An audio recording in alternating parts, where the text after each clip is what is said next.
Okay. This program is on the growing edge of globally what is needed to provide a good life for people in all areas of the earth and the residents of all 5 continents. You are making all the difference in the world. It's impressive. So now I would like to share how this is going to benefit everyone. This method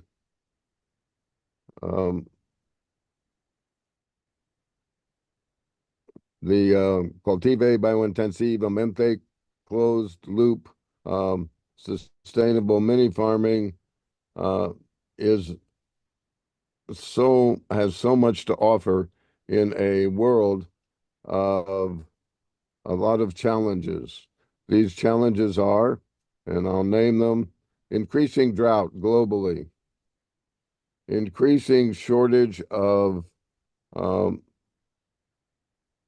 let's see, per capita, or on a per capita basis, farmable fertile soil. There is only approximately 20 years worth of farmable soil in the world, and you'll see how grow biointensive can difference.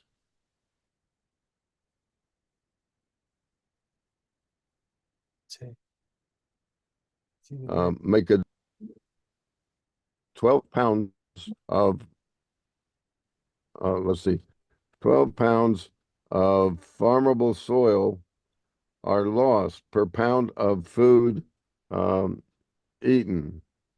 Water is certainly key to what we need in order to grow the food that everyone has to have.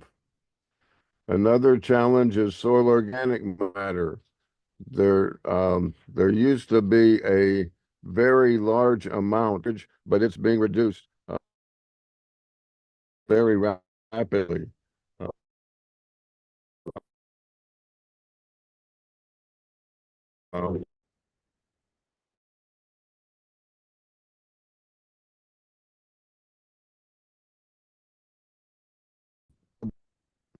So this is not sustainable for the earth as a whole or the planet as a whole.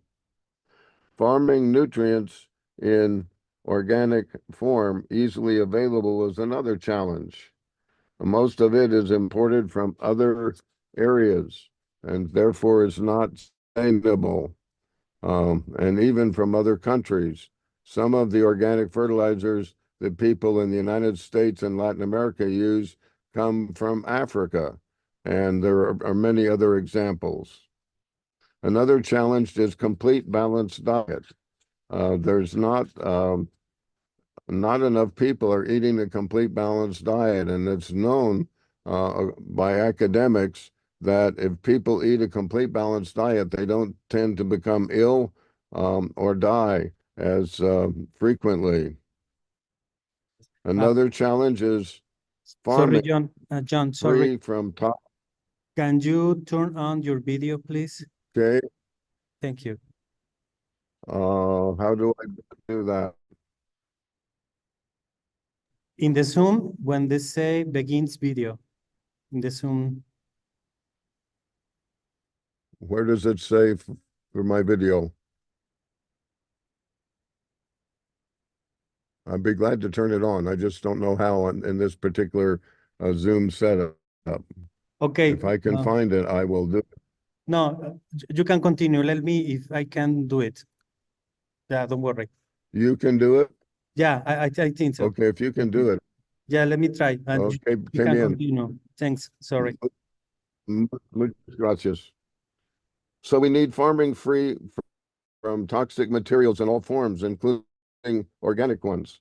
A lot of people use biocides, but the biocides kill the microbes in the soil, and there have been tests done by Ecology Action Associates in Africa that show that even with Grow Biointensive, that if you don't use biocides, it has the highest yield in compared with organic and in compared with chemical parallel plots. But Grow Biointensive had biocides in it, it reduced the yields. There's an excessive energy used in the production of food. That's another challenge. It's tremendous. So now I would like show how intensive closed loop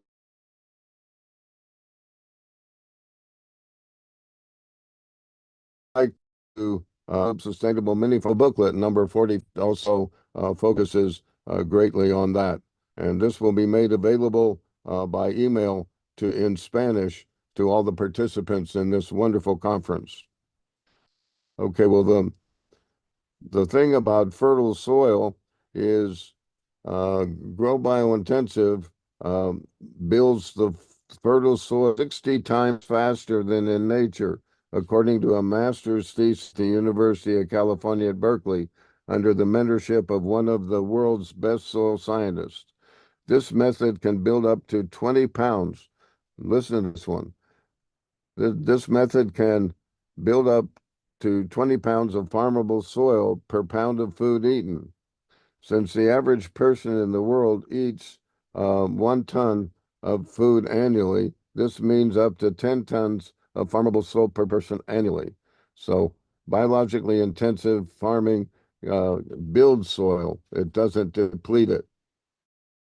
In the case of the other methods, there's a tremendous loss. Used fully, Grow Biointensive can reduce water by 67 to 80% per pound of food produced. So we're changing things from a situation globally with Grow Biointensive, and we are changing it to abundance. So even though globally there's a situation of great scarcity, in the case of many things, Grow Biointensive changes it into abundance. Also, if you come from a place of abundance, you access 80% of your creativity. But if you're coming from a place and a belief of that things are scarce, you can only access 2% of your creativity. And I know that all of you here, I know that all of you here are very creative people. Oh, now uh, thank you very much, Augustine. I saw the link. Um, Now, for how water is reduced, see how to grow more vegetables, fruits, grains, nuts, berries, and other crops with less water than you ever thought possible on less land than you can imagine. Page 97 and 98 of the 9th edition from 2017. You'll be amazed um, how much water you can save just by having the right nutrients in the soil. One of the reasons the plants drink a lot of water that they wouldn't otherwise need is they're searching for the nutrient they need. But if you have the right type of nutrients and the right amounts and the right relationship with the other nutrients, you can reduce your water use by as much as 75%. It's incredible. You would end up only using 1/4 of the water. If you um, if you have enough humus in the soil from your compost, you can also reduce it by another 75%.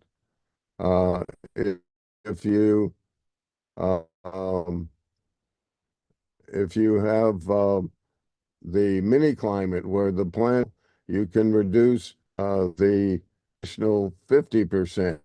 If you put all of these reductions together, it's possible to raise food, listen to this, with as little as 3% of the water.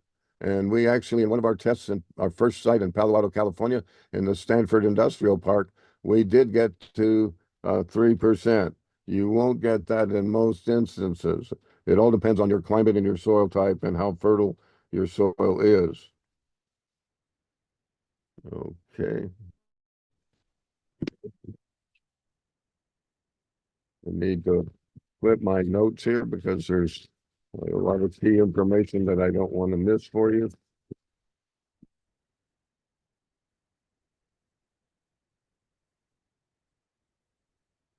Also, if you want more information, there's a 5-part peer review article, Biointensive Sustainable Mini Farming from the Journal of Sustainable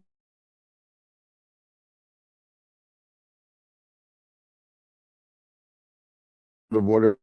Some of the, normally if you have uh, a poor soil, you have a lot of biomass production because the roots are trying to go down and find nutrients. And when they can't, they uh, do more and more photosynthesis through the stalks and the leaves.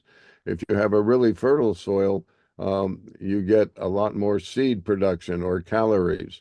So you'll learn about this in this particular 5-part peer review article. And what we actually turned out is we got both more biomass and more calories. Now, for soil organic matter, Grow Biointensive allows its mature and immature organic matter for making compost by using carefully chosen carbon and calorie crops for diet and compost materials in its 60% crop category. See How to Grow More Vegetables, pages 39, 40, and 41. You'll be amazed at the kinds of differences that you can have when you choose the right crops. For nutrients, you have to recycle virtually all farming waste composting processes. And to 100% close the loop, you'll need to recycle everything. You have a member among you in this um, conference, Lomala Marefu, and he's doing a 4-year test with the approval of the Department of Agriculture and the Department of Health that's going to close that loop, it looks like. Next, Grow Biointensive doesn't use any toxic materials, not even biocides. Grow Biointensive minimizes energy use.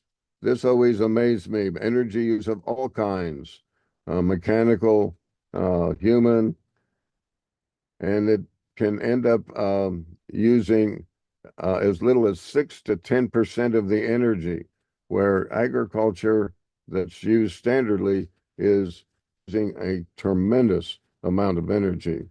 If you want to see more information, the Ecology Action has a self-teaching mini-series, booklet number 37, Energy Use in Biointensive Food Production. And here's an example.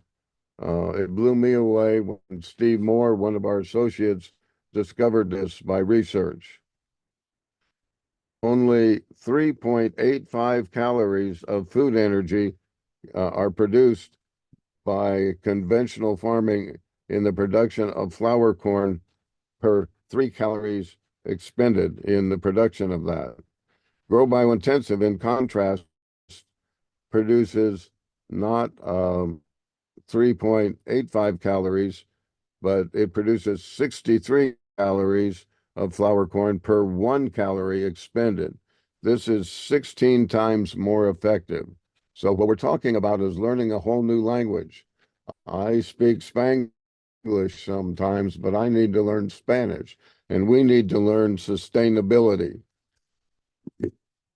This talk will be made available to you online through your email probably in about a week. So now I would like to go on to sustainability. Try to absorb this if you can.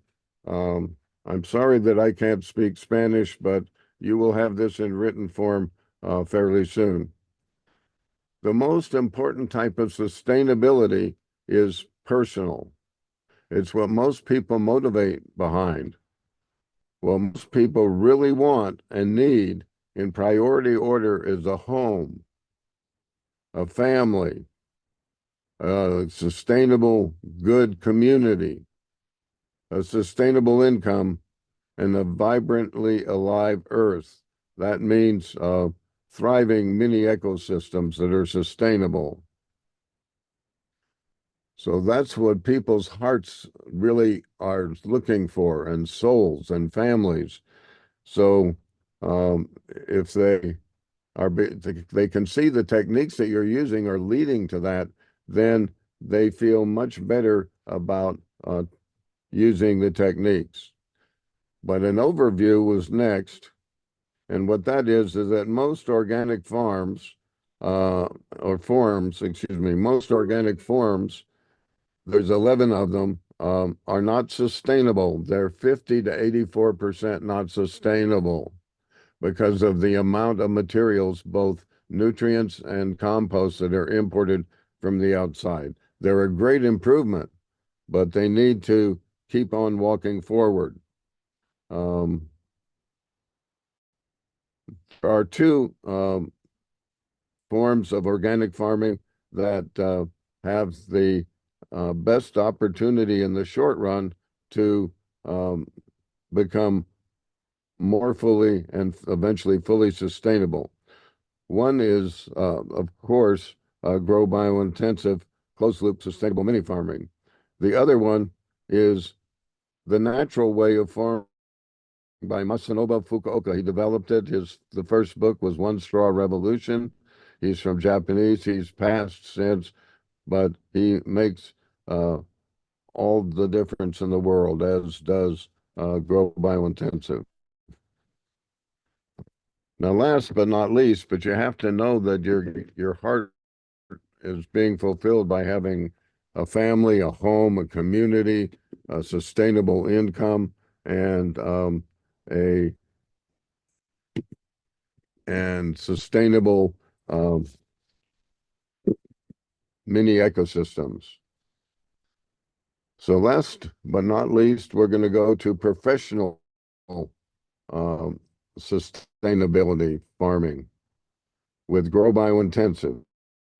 So you might want to take some notes on these if you understand English, but you will be getting it in Spanish within a week by email.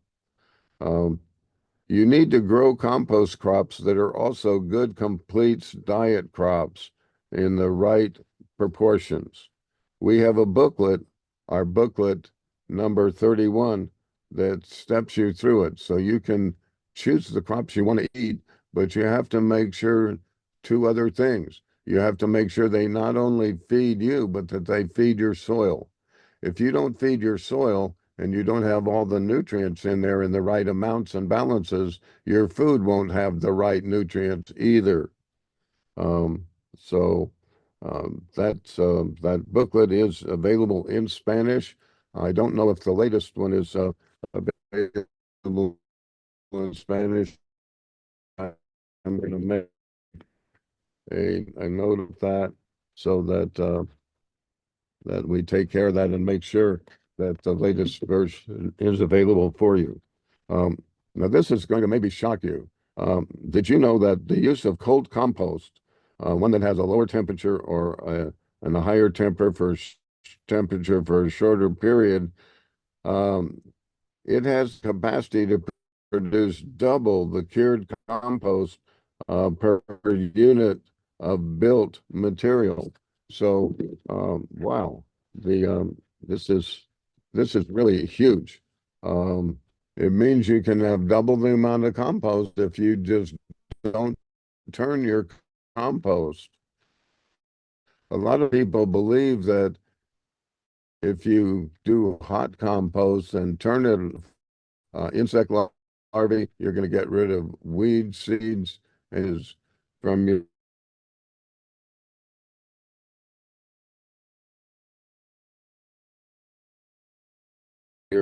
compost and from your Fahrenheit temperature in your compost pile.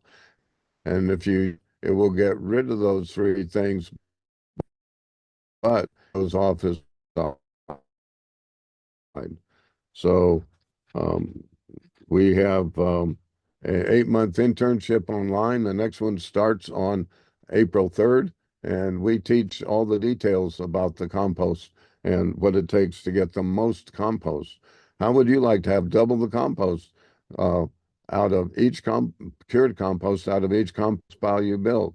I certainly appreciate it.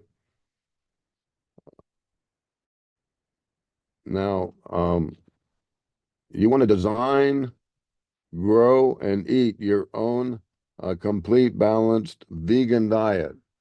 If you take, if you use a vegan diet, what happens is it takes you half of the air, well, yeah, at least half of the area that, and maybe a lot less, to grow all a complete balanced diet with all the nutrients you need.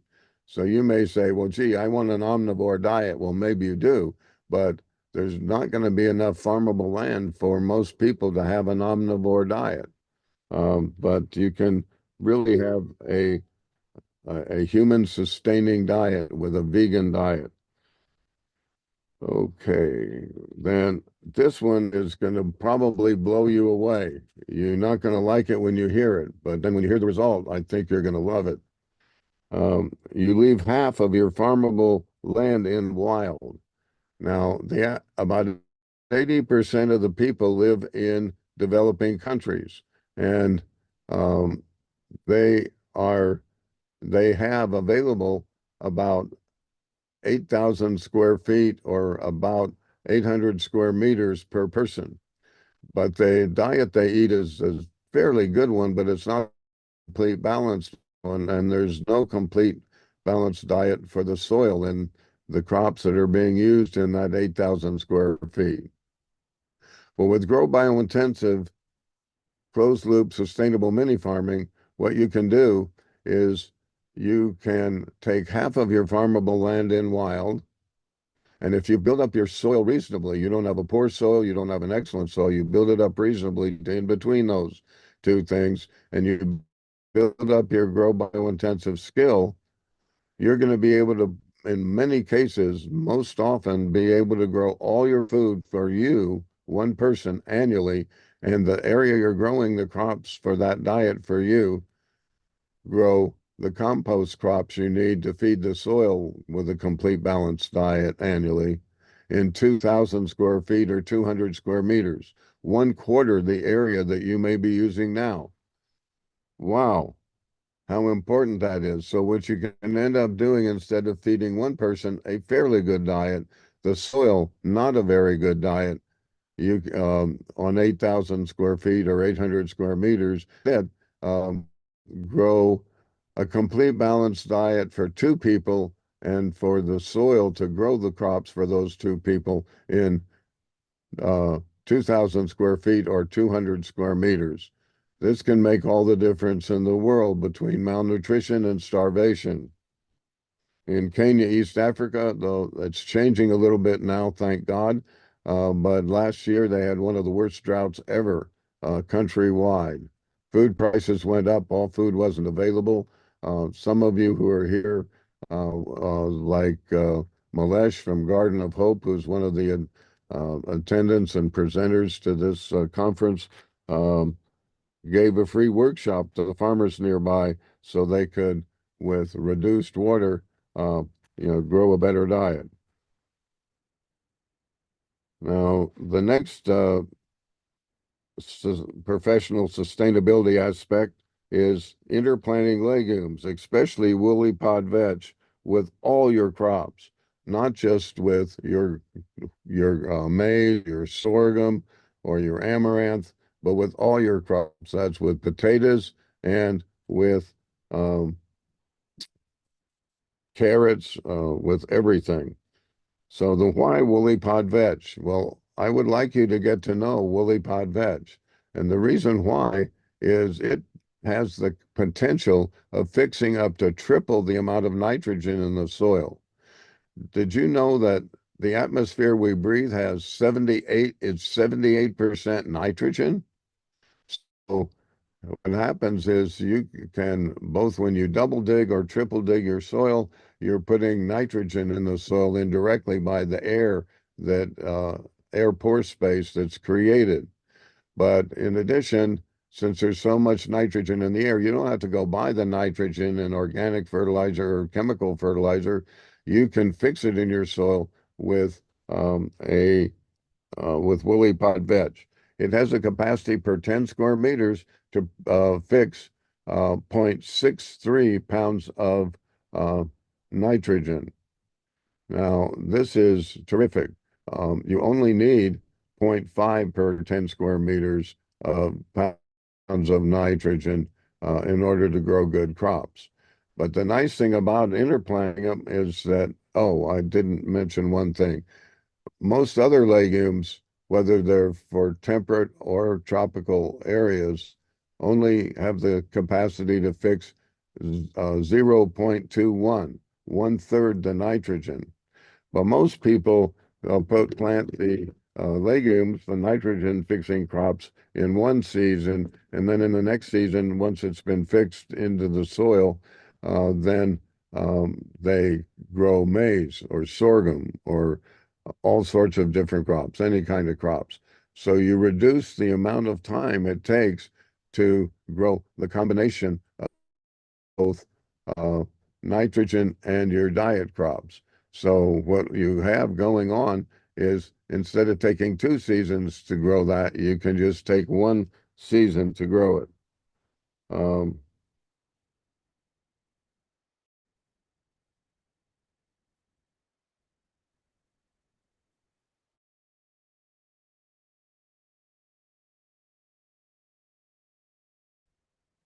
your farmland and wild. It has to do with the sustainability of the earth. And here's the situation. I'm almost through my introduction, uh, um, but in order to preserve plant and animal biodiversity, you need to leave half of your um, farmland and wild, and you can do so because biointensive can produce uh, so much more food for both the soil and for people in a small area. So the it's just it's amazing, but we need a sustainable earth, and if we don't have um, a plant and animal biodiversity, we're in real trouble. Now, one thing that you may not know, and I got to make a note here to make sure it gets added in here and translated, compared with millennia of people growing food, only about 5% of the plant varieties are still left in the world. We've lost about 95% of the seeds. So what's really important, and if you want to talk to somebody about this who feels passionate about it, who's with you, there's Boaz Odor is one of your participants. But at any rate, there's almost no seed varieties left quantitatively as used to be here.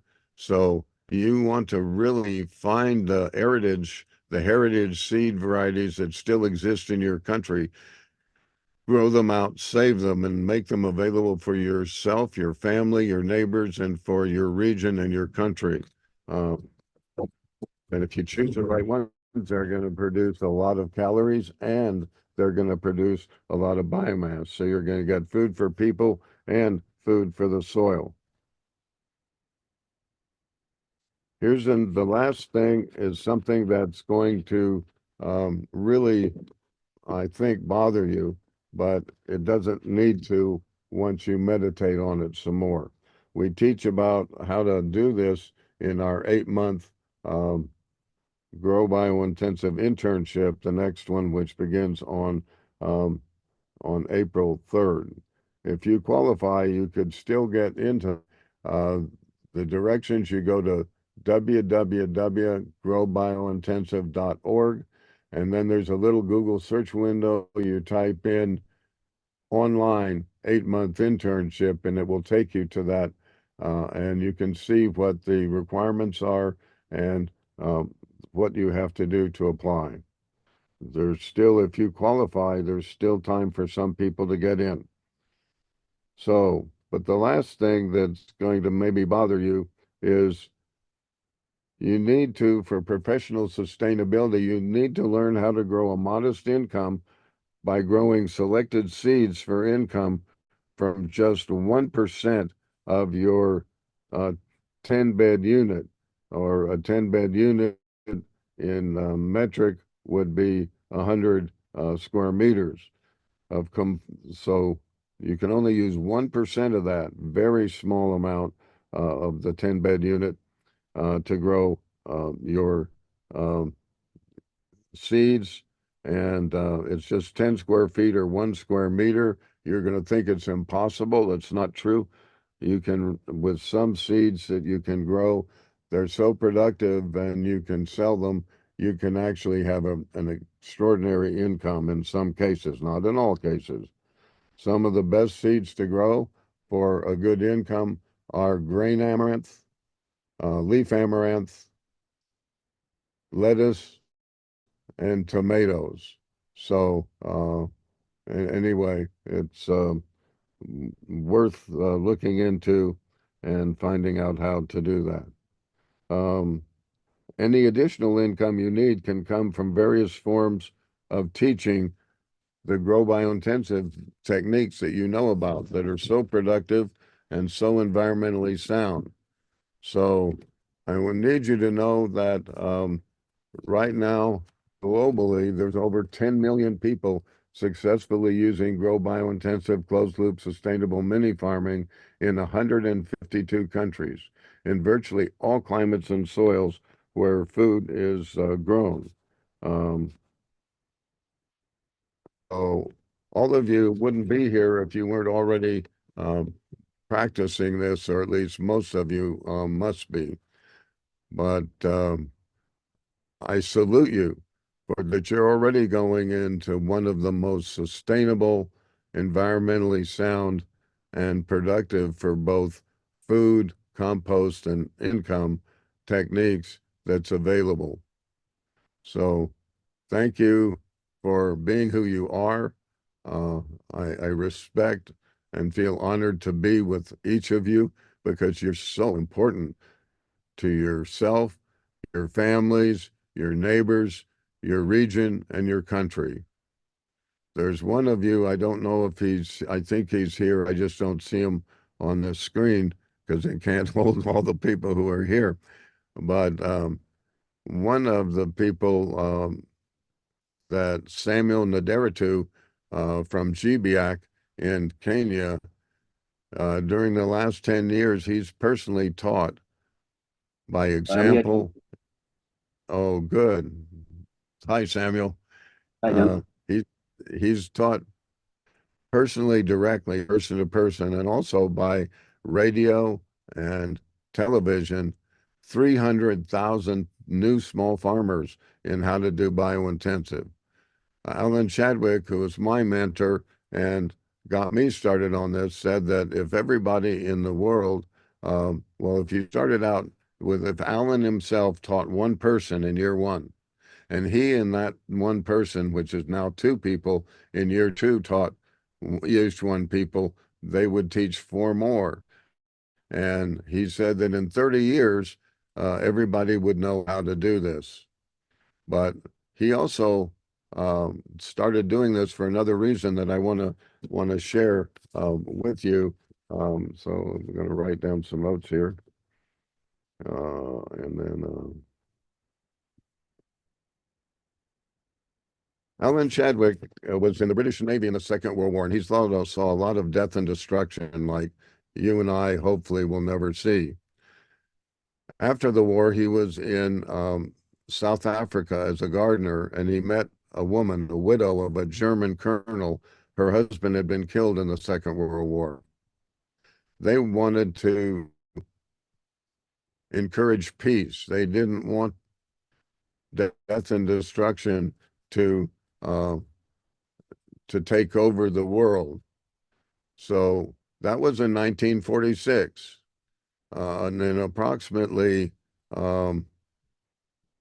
38 years later, I can't remember the actual number. Samuel will be able to share with you the exact dates. but he was given a contract to go to Sierra Leone in Africa. Sierra Leone is the most impoverished country in Africa. There are others that are very impoverished, like Malawi, but the Sierra Leone is really impoverished. So his job was just to observe what was happening in Sierra Leone. And what he saw is that the men and women and the Christians and the Muslims were all hostile towards each other. They weren't physically beating each other up, but they just really didn't like each other. The second year, he was given another year contract and he went to Sierra Leone to teach grow biointensive for a month. And uh, and he did so. But then, as is so important, the third year he did a follow-up visit. They gave him a contract to go visit and see, well, were people really doing um, what they were taught? And he found out something really surprising. I'm getting goosebumps just thinking about it. But the men and the women, the Christians and Muslims were working in harmony together. So Alan Chadwick's legacy and goal, and Freya von Moltke, um, the only woman he ever loved, it was all platonic, but they really, as human beings, cared about each other. They began to change years. Well, Samuel came to Ecology Action in 2019, and he told us about this experience. About a month later, Juan Manuel Martinez Valdez, who most of you know, who's done incredible work in Latin America, the Spanish-speaking world, and in countries in Europe. It's anyway, I don't know how he does it, but you know him personally, many of you, because you've gotten to meet him, and especially uh, in the country where you're holding um, this conference. So, when I told him what Samuel had done in Sierra Leone, Juan thought for a minute. He said, "You know, we had a similar experience in Mexico when we went in our first year of teaching biointensive to small communities, and then we went back the second year. We discovered a difference. In the first year, the men and women were hostile towards each other, but in the second year, the men and women were examples from Chile, from um, Nigeria, from Dominican Republic, and elsewhere, where there's this transformation. So a thing which um, Manasobo Fukuoka said, the purpose of farming is to grow people. And he's not just talking about the diet. So helping them develop their full depth and breadth of their skill and their love of nature and of each other. The Alan Chadwick said, the gardener does not make the garden. So you need to know this. You and I don't make the garden. The garden makes us. And then when the garden has made us and educated us, we're going to be better gardeners to guide the garden. But the garden will continue to teach us. Um, One thing that many of you know about Gandhi. Gandhi was from India. He encouraged peace in South Africa, encouraged peace in India, and and was quite successful there.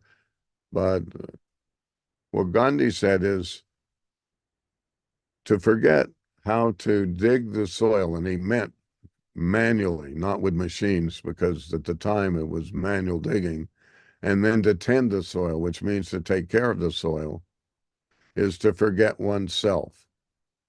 So what happened is, um, you know, Adam and Eve were in the Garden of Eden, and they were told not to eat any of the fruit tree.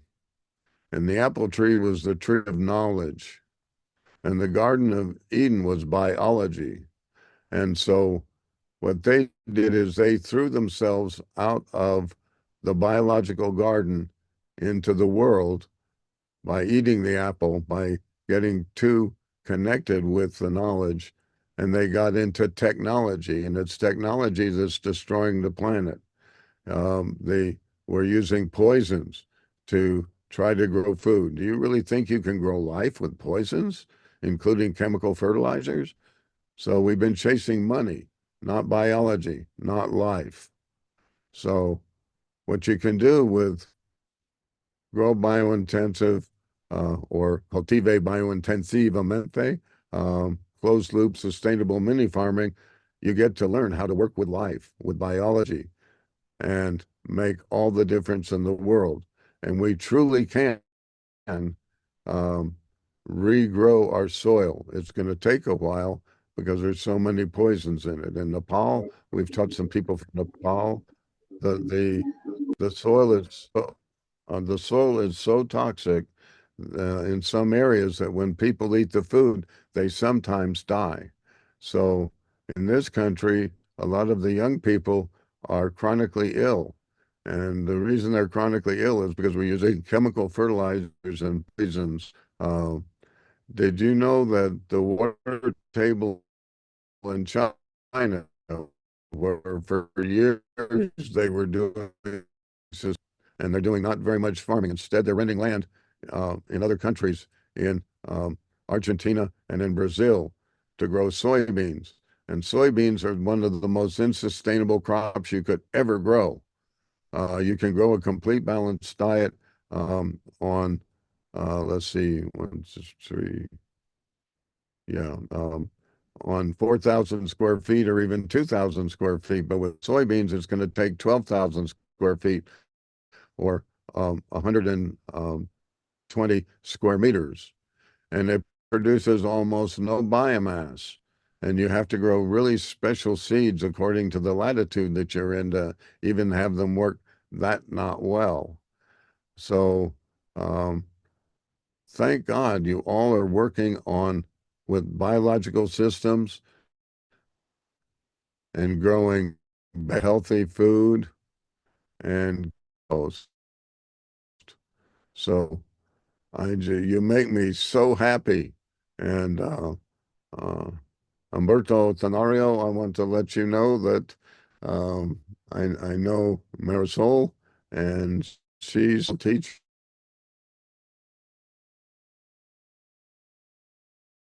Good, you are very, very, very special. So pass on of doing this to all your children and your neighbors. You don't necessarily have to teach. All you got to do is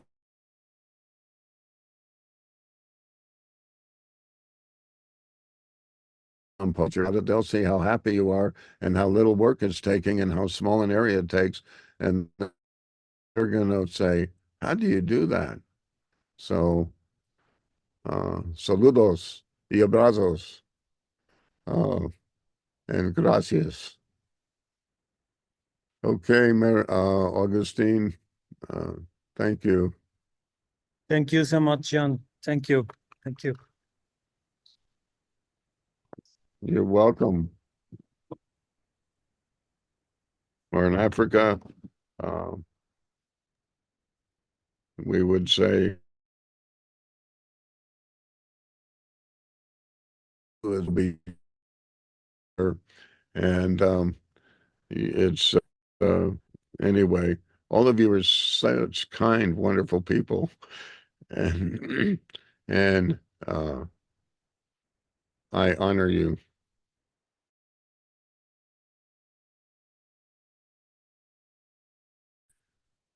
I hope to watch all of it available.